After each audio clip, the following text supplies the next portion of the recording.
Hey guys, I'm Shane Boykin here with Sentinel Secure Transport. Wanted to throw a quick little video out there about the pros and cons to doing a lease. This video I'm doing for someone who requested it because, you guys need to understand, why are you going into a lease? First things first. Doing a lease, you have to go into it like it's a business. Bottom line. You do not want to go into a lease just to have a nice, new, shiny truck to try to call it your own. If you're doing it for that reason, you're probably doing it for the wrong reason. So if you're going into it to try to make it a business and to do it for that reason. Now, by doing that, you, on the lease side, get to pretty much say when you're going home. But with that also said, you do get to do that. The negative side of it is you need to make sure before you sign up, you turn around and live in a state that has ample freight around. Otherwise, you're going to have to stay out longer.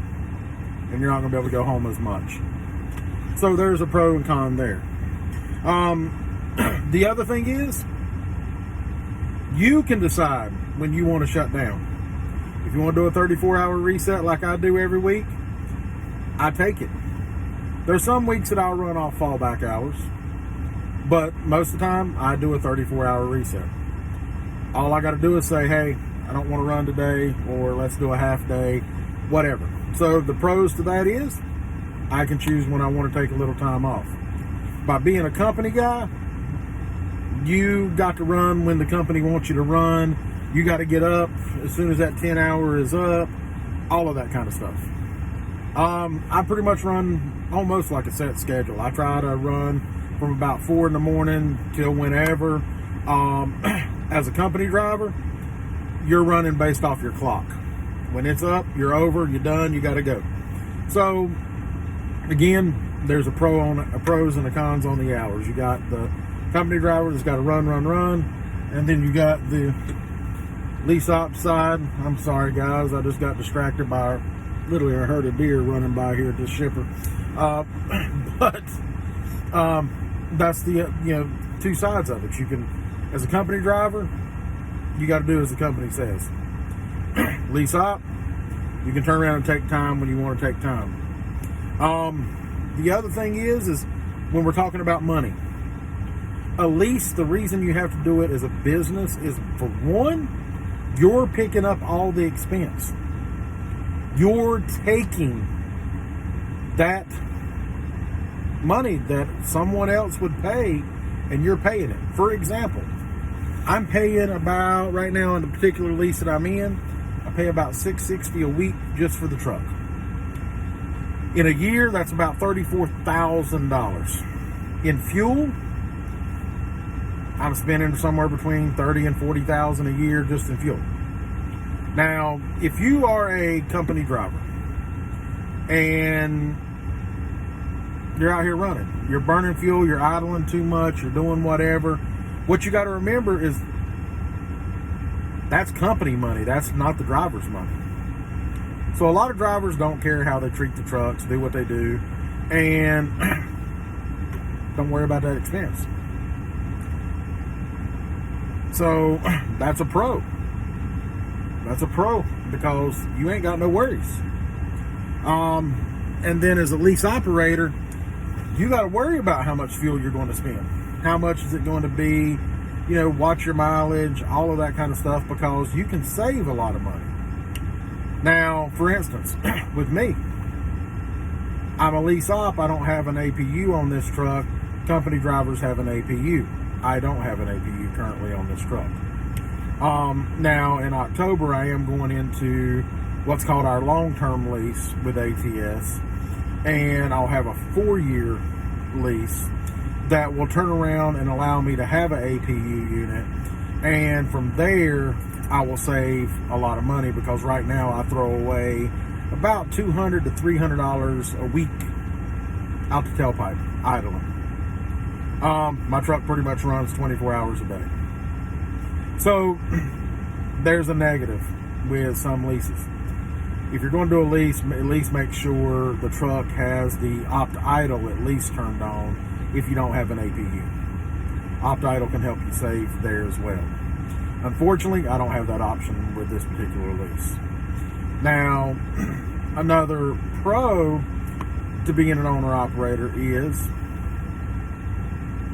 you pretty much don't have to communicate with a whole lot. You get your loads dispatched to you.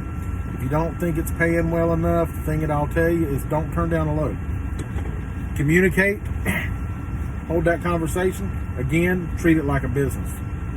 As a business for me, I try not to run freight that's under $1.30 a mile, and that includes my deadhead and everything. A lot of leases, you got to understand, you don't get paid for your deadhead. So, and that's with most across the board. Most companies don't pay you for your deadhead. Now, with that said, again, pro, con, company driver don't have to worry about that mileage. Owner operator does. So I try not to run anything under $1.30 a mile. If it is under $1.30 a mile, immediately I pick up the phone, I call my fleet manager, and normally there's one of two things going to happen. They're going to give me a little extra money to turn around and, work with me, or they're going to let me know, yes, it's paying a little less, but your next load is going to be in a higher paying area. Sometimes as an owner operator, you have to treat it like business. You have to say, I got to make that move to be able to get this money. And sometimes it will cost you.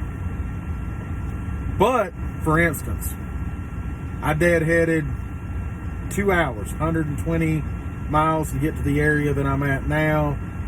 Yeah, it wasn't paying the greatest on the deadhead. As a matter of fact, it didn't pay a dime on the deadhead. But once I got here, I'm on little short runs going 63 miles and 100 miles, literally 3, 4, 5 of them back to back. That is paying $4 and something a mile. So sometimes you got to sacrifice to get to where the other money's going to be. Now, as a company driver, you don't have to worry about that. Basically, the pros between company driver and lease operator is company driver don't have to pick up any expenses. You don't have to worry about nothing but getting your miles to get paid. Now, as a company driver, if you're making somewhere in the ballpark between 52 and 53 cents a mile, and you're doing at least 2,500 miles a week, you're going to take home somewhere in the ballpark between $1,200 and $1,400 a week. Now, as an owner-operator, you get paid a percentage. So sometimes you don't have to chase the miles if the load is paying more. So you got a little play, so to speak, compared to everything else. Company driver, you got to chase miles. All I got to chase is high-paying loads or good-paying loads, and make sure I have a good communication with my fleet manager to make that happen. Because as a lease operator, you are truly only as good as your fleet manager. Now, I'm fortunate enough to have an outstanding fleet manager.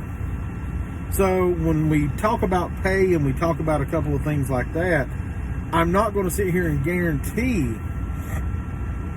you're going to make that kind of money. Because if I sat there and said that, oh yeah, you can absolutely make X, Y, and Z in dollar signs, at the end of the day, I may be lying to you. But the one thing that I will tell you is if you see your money tapering off or dropping off, you need to be treating it like business, and immediately, boom, what is the problem? Why is my money tapering off? Treat it like a business. But be respectful. Don't turn around and try to throw somebody under the bus, because you need to solve the problem. Now, if you hold the conversations, you've been polite, things aren't working out, your money's tapering off, it's not getting fixed within a week or so, then again, hold another conversation. If you got to escalate it and start getting some of the supervisors involved or whatever, then do that. Absolutely. But first, give your fleet manager a chance to fix it. Because, again, you're only as good as your fleet manager. Now, when I say we're not going to guarantee anybody money, what I'm going to do right now is I'm going to throw some numbers out to you of what I've deposited personally within about the last 7 days. Now, again, this is not going to be the same numbers for everybody because loads are different. But I'd rather people know exact numbers instead of somebody that says, oh no, you're going to make all of this, because they're trying to get you to get into the company just so they can get a referral or a bonus or some shit like that. My thing is, if somebody doesn't show you numbers, they're full of shit. I'll probably get in trouble for saying full of shit, but oh well. But at the end of the day, it's a fact. You don't make moves if the money's not there. But the other thing is, what works for me may not work for you. So my numbers are my numbers. So again, that's because of the way I feel I handle business, and because of the fleet manager that I have. I actually have a phenomenal fleet manager with ATS. I mean, such a good fleet manager, to be honest with you. If I didn't have him, I would possibly consider leaving if I even saw my money tapering off, because I have that much faith that he does that. Now, I know there's a lot of behind the scenes planning and different things, but I know that me and my fleet manager, we have a straight one-on-one conversation. We don't bullshit each other. We tell it how it is, and that works for us because I trust him with what he does. If you are leasing and you're giving up a huge percentage to lease, you need the behind the scenes that percentage is supposed to go to truly back you. So don't be afraid to pick up the phone. Don't be afraid to say, hey, dude, this is paying a little less. A lot of times they'll fix it. Now, as far as my numbers go, on the 28th, I deposited $648.67. On the 26th, I deposited $1,075.35. On the 25th, I deposited $307.54. On the 24th, I deposited $448. Now, after that, I'm pulling up another screen here, 28, 26, 24. And then on the 19th, I deposited another $987. And then I had the 19th, 18th, and 14th with no money, the 12th with no money, and the 11th with no money because, A, I took home time. I turned around and didn't run as much as I needed to because of doing the things that I was doing. But then again, on the 7th, I deposited a $300 check. On the 6th, I deposited a $500 check. And on the 5th, I deposited an $1,800 check. Because also part of that was because I was running down to Texas and more time in between. So you may have I'm on what's called rapid pay. So I get paid every literally 48 hours. So as long as I'm running and I'm doing what I need to do, I can get a check literally every 2 days, except for after Thursday, your paperwork's not going to process till Monday. So as you see with those numbers, you could easily make more money than a company guy. But if you only bring in $1,400 for the week, you need to know that will still work for you. Everybody wants to chase a dollar. Everybody wants to chase a dream. Now, $1,400 is completely comfortable. You can pay your bills. You can do what you need to do. And the reason I say 14 is that sweet spot, because you got to remember, you're paying all the bills. You're paying all the truck payments. You're paying all the insurance. You're paying all the fuel. You're paying out an ass load of money every week. So think about it. If you're picking up the expense and you're still bringing in $14,000 to $2,000 a week easy, it's gravy, because you got to remember, you got $600 additional dollars for a truck payment. You got roughly somewhere in the ballpark of $800 to $1,200 a week in fuel. You got a lot of things that add up real quick that as a company driver, you don't have those expenses. So if you're bringing in 14 as a company driver, then that's just mileage based. But you don't have any of the expenses. You don't have any of that. And not only that, that's another pro. As a company driver, you're going to have insurance. You're going to have all these benefit packages. As an owner-operator, you're a 1099. You have to provide your insurance. You have to provide all the stuff that you want. Now, with ATS, they do offer a company that does give 1099 employees some insurance. Now, whether you want to take that option, that's up to you. But it is something that they do offer, so you don't have to go and look for it yourself. It's a pretty decent little plan. So the pros, again, the company driver is you don't have to pay shit. You don't have to pay anything. You, as an owner-operator, you're paying everything. So, as a company driver, you can bring in $1,400 a week easy, 12 to 14. As an owner-operator, you can bring in that 12 to 14 very easily, and even more. Now, like I said, I typically do a 34-hour reset. So some of you guys would run more miles and make more money than I make. But I'm getting older, so I like to have some downtime. I like to relax. I got a big fur baby back in the bunk that she's laying down right now, but, you know, I got to spend some time with my big fur baby.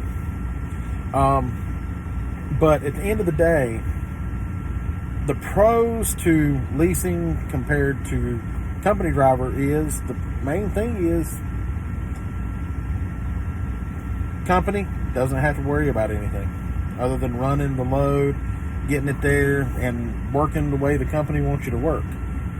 The pros to being an owner-operator is you set your hours, you do what you want to do, really. You take your time off. I got a couple of friends that no matter where they are in the country, and they're owner-operators, and they're here with ATS as well, you know, they go fishing all the time. Every time you talk to one of them, they're stopping or taking time off to go fishing, and guess what? They're still making money. So that's the biggest thing with pros and cons to lease op, all that. The negative side to leasing is you're picking up all the expenses. But the benefits of being an owner-operator, a lease operator, whatever you want to call it, is you have control as long as you treat it like a business. If you treat it personally or you let it get personal, you're not going to make money. I'm going to tell you that straightforward.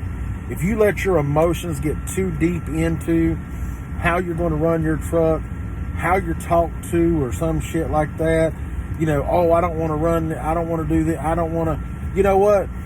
You're not going to make money. You're not. No matter what company you go to, you're going to hear people, you're going to see reviews where people talk negative about every company. ATS has got negative about it on reviews. ATS, you know why? Because people don't talk about the good stuff. People only talk about the negative. That's something that everybody should know in life. When you turn on the news, you don't hear all about the good things going on in the world and the things that's changed. The only thing you hear are the negative things. So that's something you have to keep in mind when you're looking at reviews and you're looking at comments and you're looking at all this. People's opinions are just that. And most opinions are made in anger. And that's the one thing that you, if you're looking at going into a lease with any company, not just here with ATS, but any company, you have to ask yourself, why are you doing it? What do you want out of it? And what is your goal? Because if you don't set those up, you're walking into failure. Would I say, personally, I would refer ATS as a lease? Absolutely. And as any company, there's their ups and there's their downs. It also has a lot to do with the driver. Like I said, it has extremely a lot to do with fleet management. But at the end of the day, if you treat it like business, you're going to make money. Because if something's happening that's negative and you're losing money or whatever, if you treat it like business, you're making that phone call. You're trying to find out why. How do we fix this? That's business. But if you're that business that never picks up the phone to call for a repair, never picks up that phone to find out what's going on, never picks up that phone to find out why you're short-staffed at a business, you're that business that's failing. You're that business that's not giving quality service. Your bottom line, your customer service sucks. So treat it like a business. Look at the lease, look at the pros, look at the cons. Now, that's one thing that I did leave out, and it's one of the biggest things, and it's what I classify as overinflation with a lease.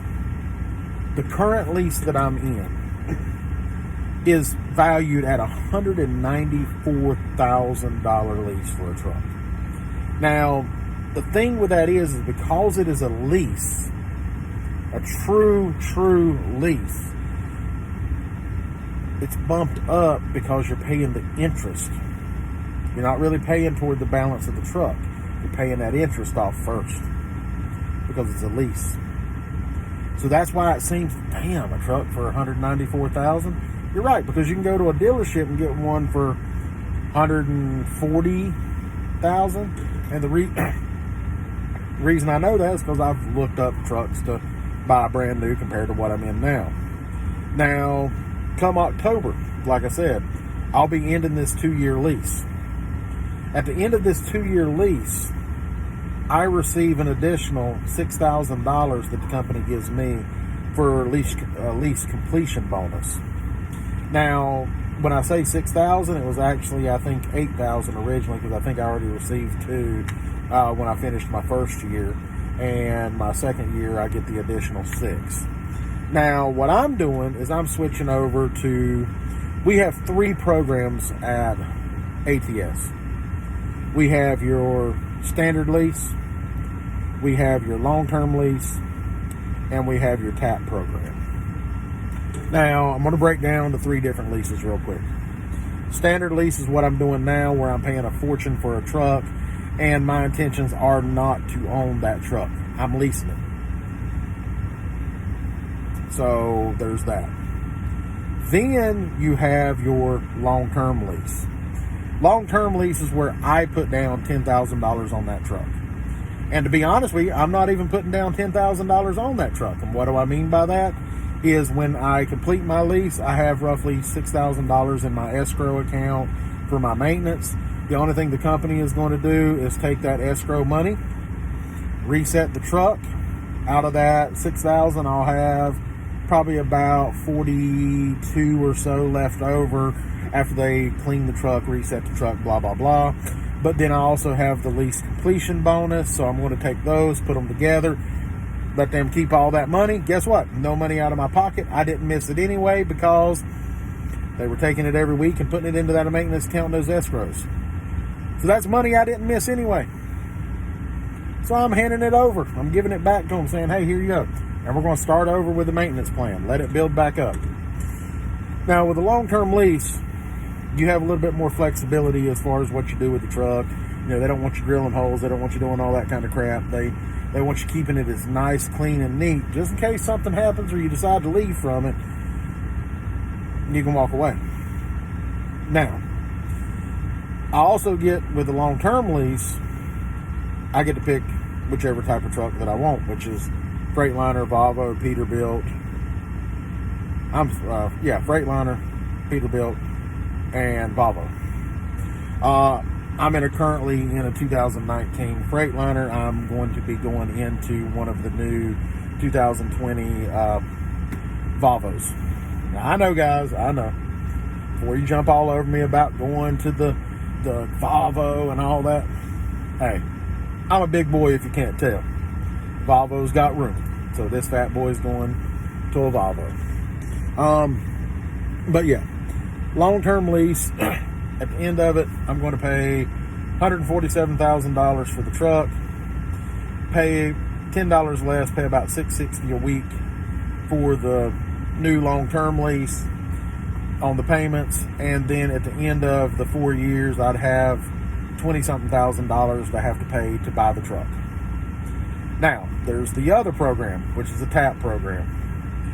You got to put down at least $1,000 up front for them to even consider ordering a truck, and then upon truck delivery, you got to put $3,000 more. You're only putting $4,000 down. Now, with the TAP program, you have a lot of leniency. You can add extra lights, you can add push bumpers, you can add all the bells, the whistles, and different things, but there's a catch to that as well. Anything that you add, you're going to have to pay 50% of whatever those items are up front. So that down payment can go way the hell up. Also, you don't get an APU standard. So if you want an APU, you got to deposit another $3,000. So you're already right off the rip, 4 plus 3. You see where I'm going? You're already at $7,000. I'm giving up $10,000, and like I said, that's getting me an APU unit and a long-term lease. So, take into consideration what you want to go into a lease for. Oh, and that's the other thing. You can't just go straight to TAP. TAP is an internal program to help drivers out that are in good standings with ATS. For you to go into the TAP program, you have to be approved by your fleet manager. Remember I said, be polite. Because if you're not polite, you may not, if you ever decide to go that route, remember, your fleet manager's got to sign off on you. 2, your driving history. How good of a driver are you? Because the next person that's got to approve you is safety. And if you got a bunch of negative shit on your background, you've been reckless out there, safety's not going to sign off on you. And the other thing is just being in general in good standings with the company. That's why I say don't turn down freight. Communicate, work it out, mediate, because that way you're in good standings. The company knows you're there to work for them. They know you're going to help make them money. And what are they going to do? Boom, you can do whatever you want. Now, pros and cons between the two. TAP program. That truck stays with ATS. Long-term lease. I can take that truck, but I would have to get an outside financial bank or whatever to refinance the truck and buy the truck pretty much from ATS. Short-term lease. Truck ain't going nowhere. Period. Don't matter what's going on. The good thing is, all 3 of them are walk away. So, at the end of the day, guys, I truly hope this video helps a little bit.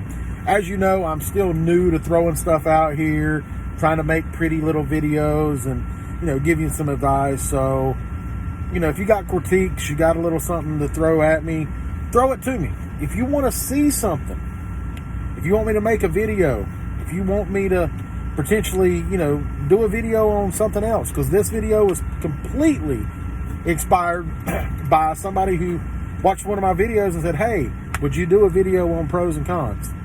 Now, I also know with this video, we got a little sidetracked a little bit in between about this video just being pros, cons, and got over to lease a little bit too. But you know what? It's what happens when you start talking and you're not writing out a sketch, and going by a script. Things change. So I truly hope this helps some of you people out there that are looking into getting into trucking, looking into getting into leases, all of those things. So if this helps you, let me know. Again, if there's something you want me to do a video about, hit me up. Let me know. Now, I will say, I'm bad for not looking at comments sometimes, so bear with me if I don't immediately get back to you. I'm old school. This is something I'm still learning, so I will turn around and definitely try to help you guys out. If you got questions, feel free to communicate with me.